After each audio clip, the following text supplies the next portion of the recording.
Section 3 of Drake by Alfred Noyes. This recording is in the public domain. Recording by Cynthia Moyer. Book 2, Part 1. So on a misty, grey December morn, 5 ships put out from calm old Plymouth Sound. 5 little ships, the largest not so large as many a coasting yacht or fishing trawl to-day, yet these must brave uncharted seas of unimagined terrors, haunted glooms, and shadowy horrors of an unknown world, wild as primeval chaos. In the first, the Golden Hind, a ship of 18 guns, Drake sailed. John Winter, a Queen's captain, next brought out the Elizabeth, a stout new ship of 16 guns. The pinnace Christopher came next, in staunch command of old Tom Moone, who 5 years back, with reeking powder grimed, off Cartagena fought against the stars all night, and, as the sun arose in blood, knee-deep in blood and brine, stood in the dark, perilous hold, and scuttled his own ship, the Swan, bidding her down to God's great deep rather than yield her up a prize to Spain. Lastly, 2 gentlemen adventurers brought out the New Swan and the Marigold. Their crews, all told, were 80 men and boys. Not only terrors of the deep they braved, bodiless witchcrafts of the black abyss, red gaping mouths of hell and gulfs of fire that yawned for all who passed the tropic line. But death lurked round them from their setting forth.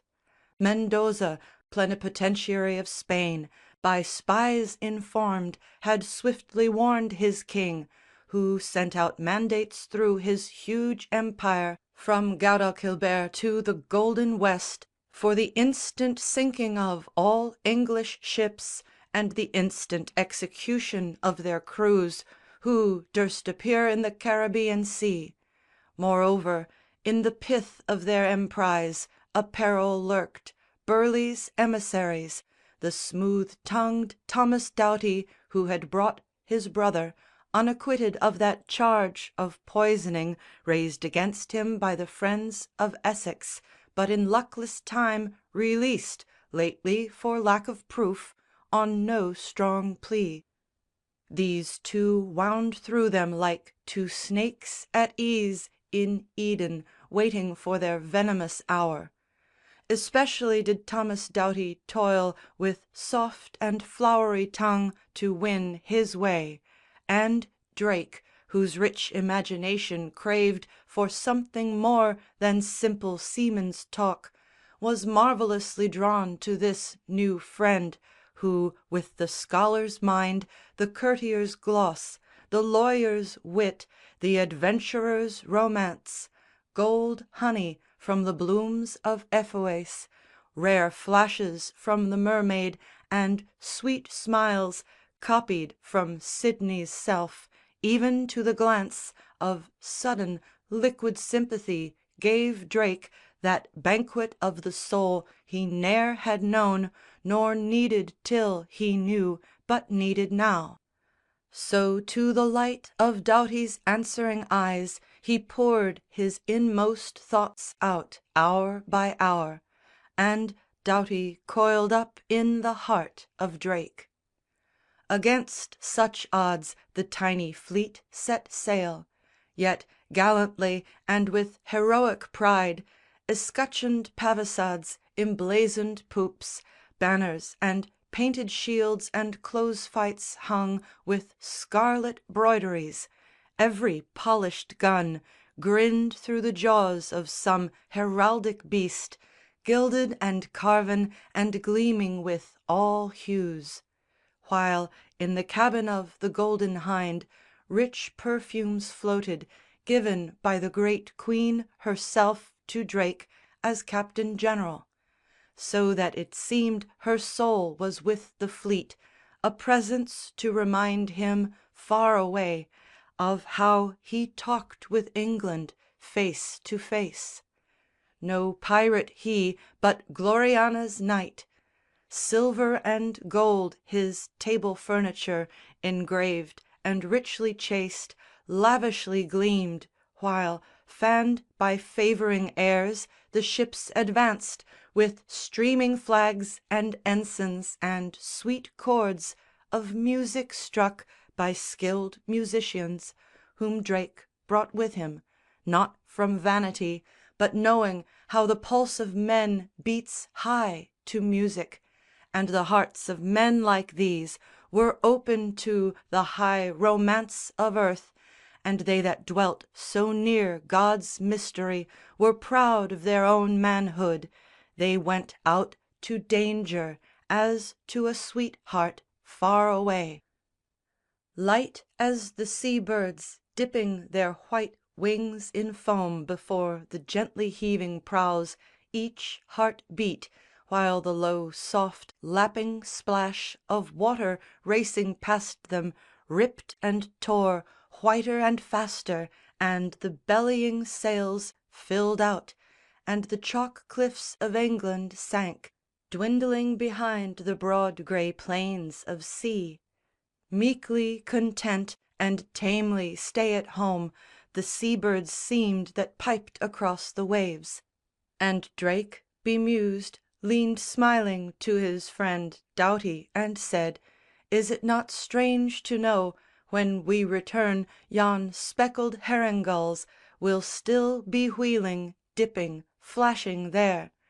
We shall not find a fairer land afar than those thyme-scented hills we leave behind. Soon the young lambs will bleat across the coombes, and breezes will bring puffs of hawthorn scent down Devon lanes.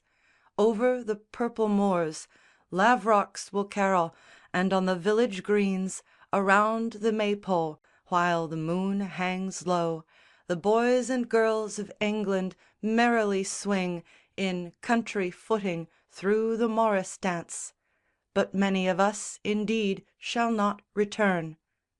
Then the other with a laugh, "Nay, like the man Who slept 100 years, we shall return And find our England strange.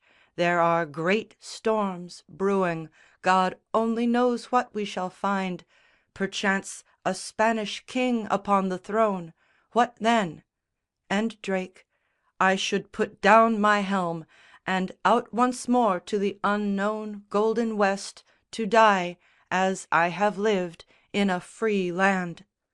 So said he, while the white cliffs dwindled down, Faded and vanished, but the prosperous wind Carried the 5 ships onward over the swell Of swinging, sweeping seas, till the sun sank, And height o'er height the chaos of the skies Broke out into the miracle of the stars.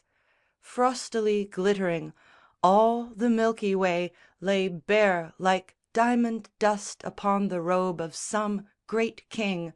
Orion and the Plough Glimmered through drifting gulfs of silver fleece, And, far away, in Italy, that night Young Galileo looking upward heard The self same whisper through that wild abyss Which now called Drake out to the unknown West. But, after supper, Drake came up on deck With Doughty, and on the cold poop as they leaned And gazed across the rolling gleam and gloom Of mighty muffled seas, began to give Voices to those lovely captives of the brain Which, like princesses in some forest tower, Still yearn for the delivering prince, the sweet Far bugle note that calls from answering minds. He told him how, in those dark days Which now seemed like an evil dream, when the Princess Elizabeth even trembled for her life, And read there, by the gleam of Smithfield fires, Those cunning lessons of diplomacy which saved her then and now for England's sake, he passed his youth.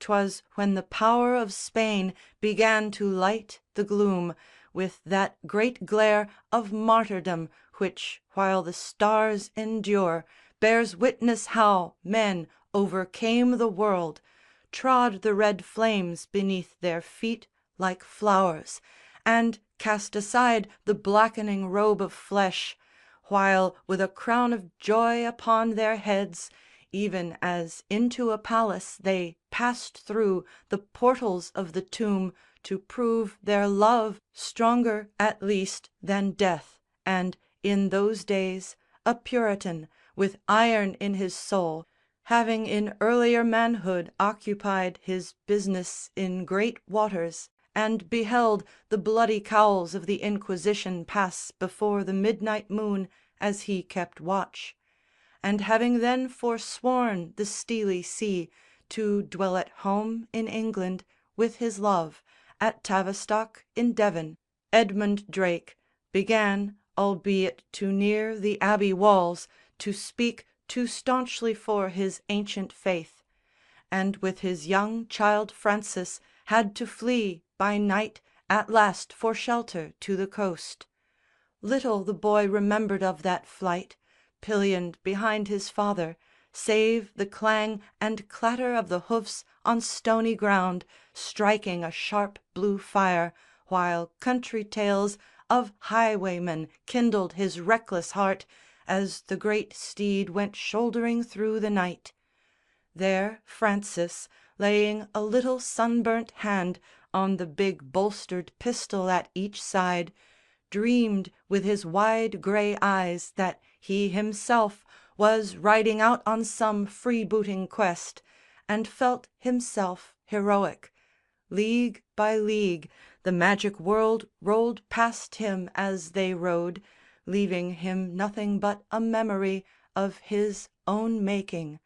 Vaguely he perceived 1,000 meadows darkly streaming by With clouds of perfume from their secret flowers, A wayside cottage window pointing out A golden finger o'er the purple road, A puff of garden roses, or a waft Of honeysuckle blown along a wood, While overhead that silver ship, the moon, Sailed slowly down the gulfs of glittering stars, Till at the last a buffet of fresh wind, Fierce with sharp savours of the stinging brine, Against his dreaming face brought up a roar Of mystic welcome from the Channel seas. And there Drake paused for a moment, as a song Stole o'er the waters from the Marygold, Where some musician, striking luscious chords Of sweet stringed music, freed his heart's desire In symbols of the moment, which the rest, And Doughty among them, scarce could understand. The moon is up, the stars are bright, The wind is fresh and free, We're out to seek for gold to night Across the silver sea.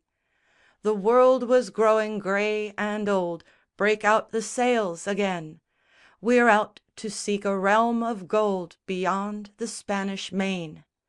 We're sick of all the cringing knees, The courtly smiles and lies. God, let thy singing Channel breeze Lighten our hearts and eyes. Let love no more be bought and sold For earthly loss or gain. We're out to seek an age of gold Beyond the Spanish Main. Beyond the light of far Cathay, Beyond all mortal dreams, Beyond the reach of night and day Our Eldorado gleams, Revealing as the skies unfold A star without a stain, The glory of the gates of gold Beyond the Spanish Main.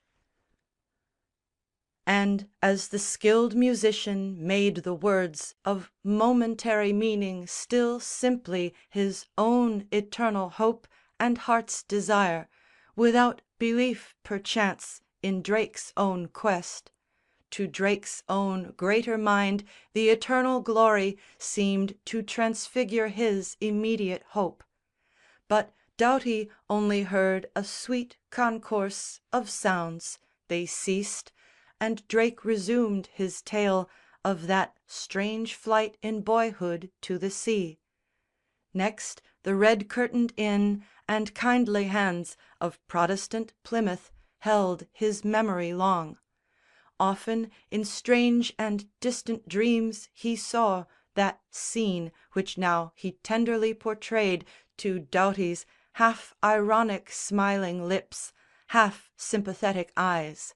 He saw again that small inn parlour with the homely fare set forth upon the table, saw the gang of seamen dripping from the spray come in like great new thoughts to some adventurous brain. Feeding his wide grey eyes, he saw them stand around the crimson fire and stamp their feet and scatter the salt drops from their big sea boots.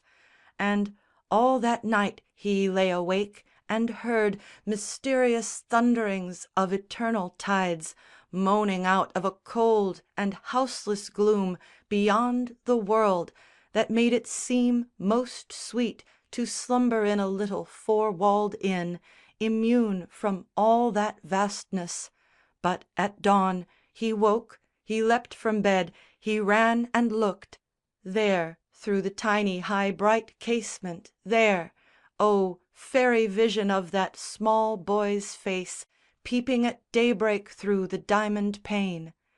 There first he saw the wondrous new-born world, and round its princely shoulders wildly flowing, gemmed with a myriad clusters of the sun, the magic azure mantle of the sea. And afterwards there came those marvellous days when, on that battleship, a disused hulk rotting to death in Chatham Reach, they found sanctuary and a dwelling place at last. For Hawkins, that great shipman, being their friend, a Protestant, with power on Plymouth town, nigh half whereof he owned, made Edmund Drake reader of prayer to all the ships of war that lay therein. So there the dreaming boy, Francis, grew up in that grim nursery, among the ropes and masts and great dumb mouths of idle ordnance. In that hulk he heard, many a time his father and his friends, over some wild-eyed troop of refugees, thunder against the powers of Spain and Rome, idolaters who defiled the house of God in England. And all round them, as he heard, the clang and clatter of shipwright hammers rang, and hour by hour upon his vision rose, in solid oak reality, new ships, as Ilion rose to music, ships of war, the visible shapes and symbols of his dream, unconscious yet, but growing as they grew, a wondrous incarnation, hour by hour, till with their towering masts they stood complete, embodied thoughts, in God's own dockyards built, for Drake ere long to lead against the world. There, as to round the tale with ringing gold, across the waters from the full-plumed Swan, the music of a mermaid roundelay, Our Lady of the Sea, a Dorian theme tuned to the soul of England, charmed the moon. Queen Venus wandered away with a cry, N'oserez-vous, mon bel ami? For the purple wound in Adon's thigh, Je vous en prie, pity me. With a bitter farewell from sky to sky, and a moan from sea to sea, N'oserez-vous, mon bel, N'oserez-vous, mon bel ami? The soft Aegean heard her sigh, N'oserez-vous, mon bel ami? Heard the Spartan hills reply, Je vous en prie, pity me. Spain was aware of her drawing nigh, foot gilt from the blossoms of Italy. N'oserez-vous, mon bel, n'oserez-vous, mon bel ami? In France they heard her voice go by, N'oserez-vous, mon bel ami? And on the May wind droop and die, Je vous en prie, pity me. Your maidens choose their loves, but I, white as I came from the foam white sea, N'oserez-vous, mon bel, n'oserez-vous, mon bel ami? The warm red meal winged butterfly, N'oserez-vous, mon bel ami? Beat on her breast in the golden rye, Je vous en prie, pity me. Stained her breast with a dusty dye, Red as the print of a kiss might be, N'oserez-vous, mon bel, n'oserez-vous, mon bel ami?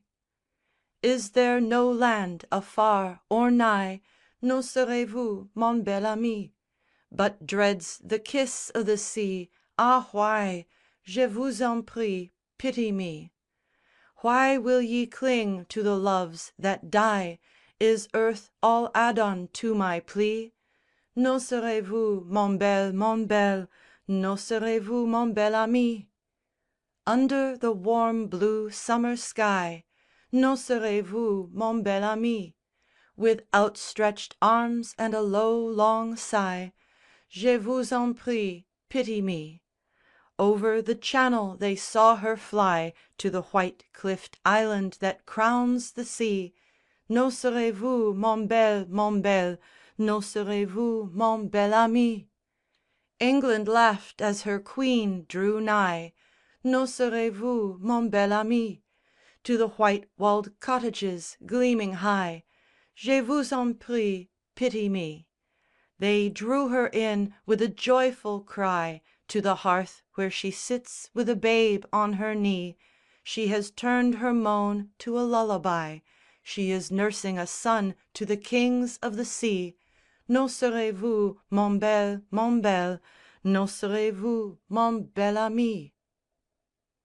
Such memories on the plunging Golden Hynde, Under the stars Drake drew before his friend, Clomb for a moment to that peak of vision, That purple peak of Darien, laughing aloud O'er those wild exploits down to Rio Grande, Which even now had made his fierce renown Terrible to all lonely ships of Spain.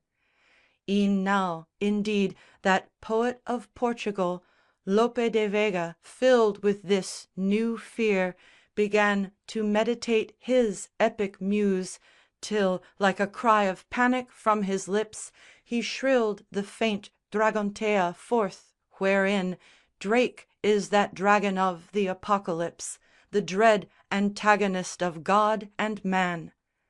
Well had it been for Doughty on that night Had he not heard what followed, for indeed When two minds clash not often does the less Conquer the greater, but without one thought Of evil, seeing they now were safe at sea, Drake told him, only somewhat, yet too much, Of that close conference with the Queen, and lo, The face of Doughty blanched with a slow thought That crept like a cold worm through all his brain.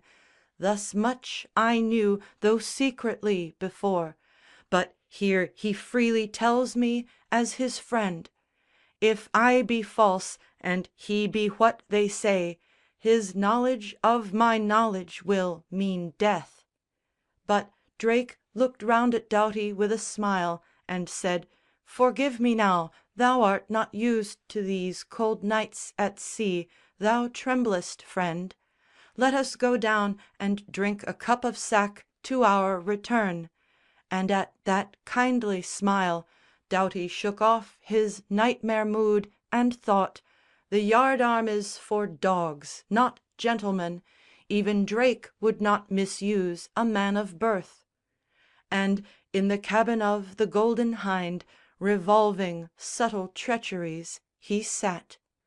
There, with the sugared phrases of the court, bartering beads for gold, he drew out all the simple Devon seaman's inmost heart, and coiled up in the soul of Francis Drake. There, in the solemn night, they interchanged Lies for sweet confidences. From one wall the picture of Drake's love looked down on him, and, like a bashful schoolboy's, that bronzed face Flushed as he blurted out with brightening eyes And quickening breath how he had seen her first, Crowned on the village green, a Queen of May. Her name too was Elizabeth, he said, As if it proved that she too was a queen, Though crowned with milk white Devon May alone, And queen but of one plot of meadow sweet. As yet, he said, he had only kissed her hand, Smiled in her eyes, and there Drake also flinched, Thinking, I ne'er may see her face again. And Doughty comforted his own dark heart, Thinking, I need not fear so soft a soul As this; and yet he wondered how the man, Seeing his love so gripped him, none the less Could leave her, thus to follow after dreams. For faith to Doughty was an unknown word, And trustfulness the property of fools. At length they parted, each to his own couch, Doughty with half a chuckle, Francis Drake With one old fashioned richly grateful prayer, Blessing all those he loved, as he had learnt Beside his mother's knee in Devon days. So all night long they sailed, but when a rift Of orchard crimson broke the yellowing gloom And barred the closely clouded east with dawn, Behold, a giant galleon overhead, Lifting its huge black shining sides on high, Loomed like some misty monster of the deep, And, suddenly rolling out great gorgeous folds, Over her rumbled like a thunder cloud The heavy flag of Spain, the splendid poop, Mistily lustrous as a dragon's hoard Seen in some magic cave mouth o'er the sea Through shimmering April sunlight after rain, Blazed to the morning, and her portholes grinned With row on row of cannon.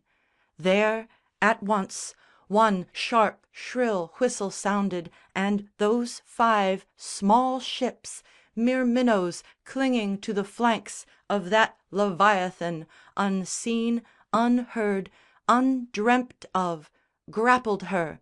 She seemed asleep, Swinging at ease with great half slackened sails, Majestically careless of the dawn.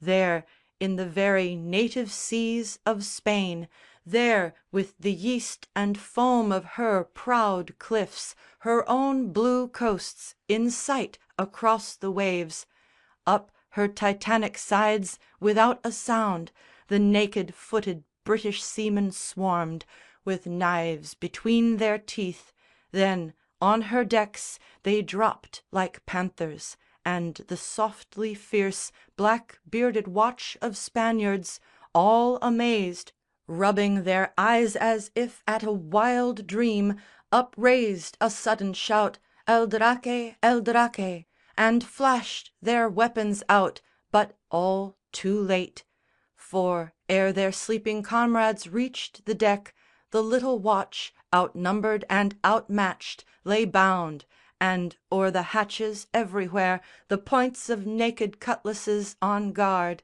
Gleamed, and without a struggle those below Gave up their arms, their poignards jewelled thick With rubies and their blades of Spanish steel. Then onward o'er the great grey gleaming sea They swept with their rich booty night and day. 5 other prizes, one for every ship, Out of the seas of Spain they suddenly caught And carried with them, laughing as they went. Now indeed the Rubicon is crossed. Now have we singed the eyelids and the beard of Spain. Now have we roused the hornet's nest. Now shall we sail against a world in arms. Now have we naught between us and black death But our own hands, 5 ships, and 60 guns. So laughed they, plunging through the Bay of Storms, Biscay, and past Gibraltar, not yet clothed With British thunder, though, as one might dream, Gazing in dim prophetic grandeur out Across the waves while that small fleet went by, Or watching them with love's most wistful fear, As they plunged southward to the lonely coasts Of Africa, till right in front upsoared, Tremendous over ocean, Teneriffe, Cloud robed but crowned with colours of the dawn.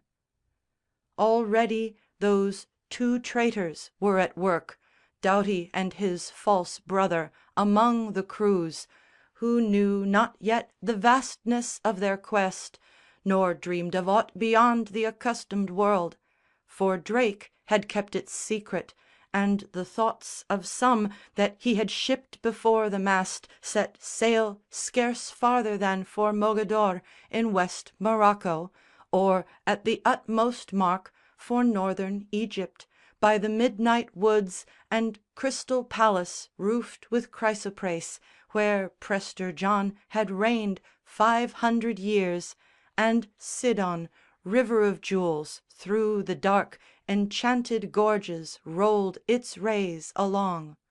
Some thought of Rio Grande, but scarce to 10 The true intent was known; while to divert The rest from care the skilled musicians played. But those 2 Doughtys cunningly devised By chance dropped words to breathe a hint abroad, And through the forecastles crept a grisly fear Of things that lay beyond the bourne of earth, Till even those hardy seamen almost quailed, And now at any whisper they might turn With terror in their eyes; they might refuse To sail into that fabled burning void, Or brave that primum mobile which drew O'er daring ships into the jaws of hell Beyond the Pole Antarctic, where the sea Rushed down through fiery mountains, and no sail Could e'er return against its roaring stream. End of Book 2, Part 1.